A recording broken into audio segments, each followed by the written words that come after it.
রক্ত স্পট আছে রক্ত স্পট এখানে তারপরে সেকেন্ড জিআরএস আছে ওইটা জিআরএস জিগাইতে পারে ওইটা নেই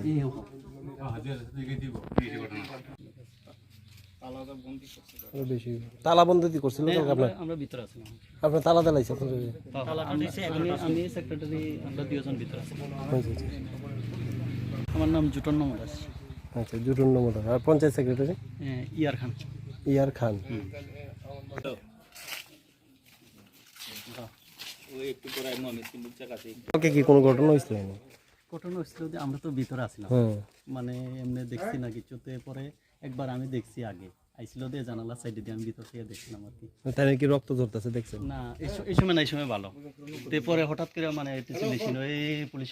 কি হয়েছে এতে জানালা দিয়ে এমনি চাইতে এই করে এমনি কান্তাছে হাত মানে রক্ত রক্তাক্ত মানে এমনি হাত দিয়ে রাখছে এই সময় মানে দেখছি আর কি আপনার সামনে না আমরা তো ভিতরে আমি এই সময় ভিতরে আছিলাম আচ্ছা এটা কয়টার সময় ঘটনাটা 2টার সময় এই পুলিশ আপনারা কাজ করতে কোনো সুবিধা হইতেছে না অনেক কাজ তো কেমন কাজ করতে মানুষ এত কথা কইলে এত ইয়া করলে একজন একটা কইলে একজন আমরা তো কেমন কাজ করতে সুবিধা হইতেছে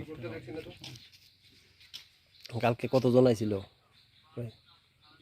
আসলে অনেকজন আছে কবে ঘটনাটা হয়েছে কিসের জন্য হয়েছে অ্যাকচুয়ালি গতকাল 22 তারিখ যে ঘটনাটা ঘটিয়েছিল শিমুকচাক বিসি এলাকাতে কালকে হঠাৎ করে ত্রিপুরা মথারা পঞ্চায়েত তারা তালা লাগিয়ে দেয় প্রসেনজিৎ দেববর্মা যেহেতু ওনার বাড়ির পাশে পঞ্চায়েত উনি কি হয়েছে ব্যাপারগুলি শুনে দেখার জন্য গিয়েছিল তখন কচিছড়া পিএসের পুলিশ এসেছিল ওনাকে একজন পুলিশ জিজ্ঞাসা করেছিল পঞ্চায়েতে কোনো বদি আছে কিনা উনি উত্তর দিয়েছে এখন তো পঞ্চায়েত কোনো বদি নেই শুধু শিমুকচাক নয় সারা ত্রিপুরায় উনি বলেছেন এখন জিআরএস পঞ্চায়েত সেক্রেটারি ওরাই পরিচালনা করে কারণ ডাইরেক্টর ও পঞ্চায়েত একটা নোটিফিকেশন করেছিল যে এখন বর্তমানে সারা ত্রিপুরা বিসিগুলিতে panchayat secretary extension officer BDO এবং বিএসসি চেয়ারম্যানের কনসার্ন নিয়ে পঞ্চায়েতগুলি চলবে ওই কথা বলার সাথে সাথে উনি একটা ত্রিপুরা মথার লোক ওনার নাম হয়েছেন রাকেশ দেববর্মা আর ওনার বাবা স্বপন দেববর্মা দুজন মিলে ওনাকে আক্রমণ করেছিল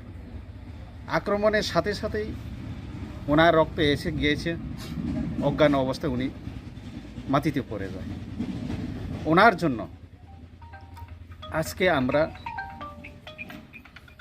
কচিছড়া পিএসের কাছে আমরা এফআইআর করেছি স্বপন দেববর্মা এবং রাকেশ দেববর্মার বিরুদ্ধে আমরা সেটা সুবিচার চাই কারণ আমি ত্রিপুরার মথার কাছে আমি প্রশ্ন করব আজকে আমাদের মহারাজা প্রদ্যুৎ কিশোর দেববর্মন যে উনি বলেছেন যে গ্রেটার ত্রিপুরা লেন কিন্তু পঞ্চায়েত এলাকা বিসি এলাকাতে সেই গ্রেটার ত্রিপুরা লেনের কোনো ইস্যু নেই এখানে পঞ্চায়েতে জনজাতিদের উপর অত্যাচার জনজাতিদের হামলা পঞ্চায়েতের উন্নয়ন নষ্ট করা আমি ওদের কাছে আমি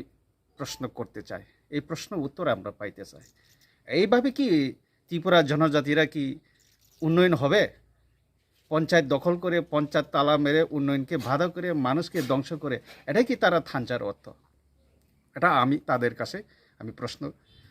করি এবং উত্তর পেতে চাই প্রদ্যুৎ কিশোর তো আমি জানি না উনি তো কোনো দিন বলছে না পঞ্চায়েত দখল করো মানুষ মারো হেই করো ওনার ইস্যুতে কি গ্রেটার ত্রিপুরা লেন তাহলে গ্রেটার ত্রিপুরা লেন ইস্যু না হয়ে কেন পঞ্চায়েতের জনজাতিদের উপরে জনজাতিরা আক্রমণ হচ্ছে তার জবাব আমি চাই উন্নয়ন নষ্ট হচ্ছে কাজ করতে পারছে না অনেক সমস্যা তৈরি হচ্ছে পঞ্চায়েতের জিআরএসের হুমকি মুখে পঞ্চায়েতের সেক্রেটারির হুমকির মুখে, এর জন্য একটা ব্যাঘাত সৃষ্টি হয়েছে। আর আমাদের কালকে কচুছড়া পিএসে এফআইআর করার পর আমরা একটা টাইম দিয়েছে, যদি টাইম মতো যদি আসামি অ্যারেস্ট না হয় তাহলে আমরা জনগণ